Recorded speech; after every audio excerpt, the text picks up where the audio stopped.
Addition of dissimilar fractions using butterfly method.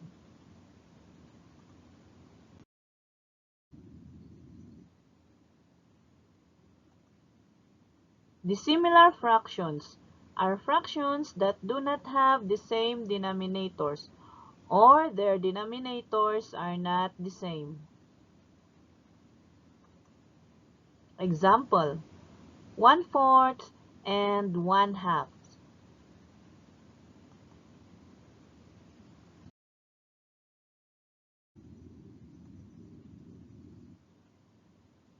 You can only add fractions if their denominators are the same.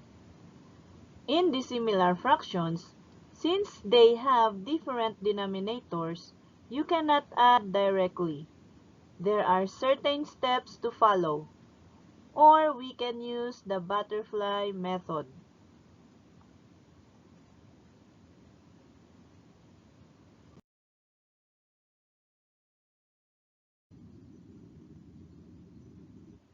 Example, add the dissimilar fractions 1/4 and 1/2.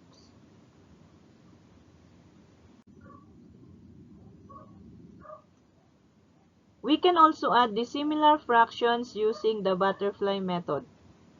How?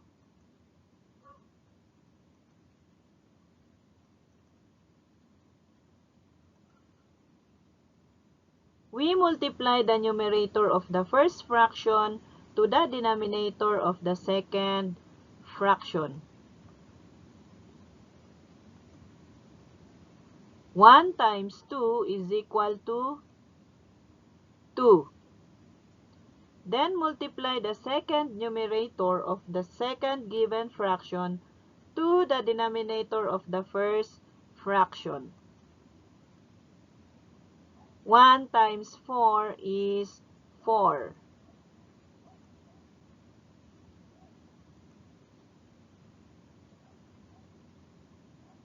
Then multiply the two denominators, 4 and 2. 4 times 2 is 8. 8 will become the denominator. Then let's add the numerator. 2 plus 4 is equal to 6. Then just copy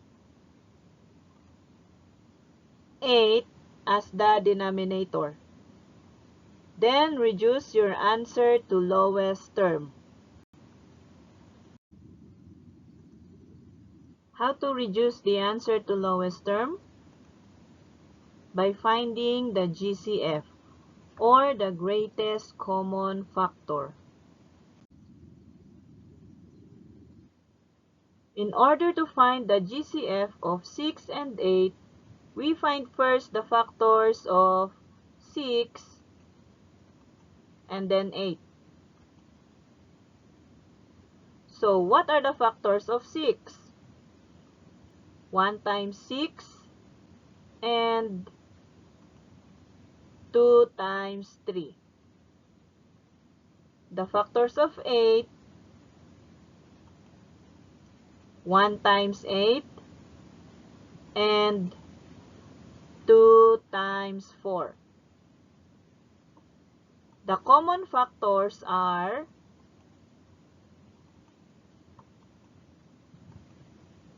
1 and then 2. The GCF, or the greatest common factor, is 2. Then we divide the GCF to 6/8. 6 divided by 2 is equal to 3. Then 8 divided by 2 is equal to 4. So the lowest term of 6/8 is 3/4. That is now the final answer.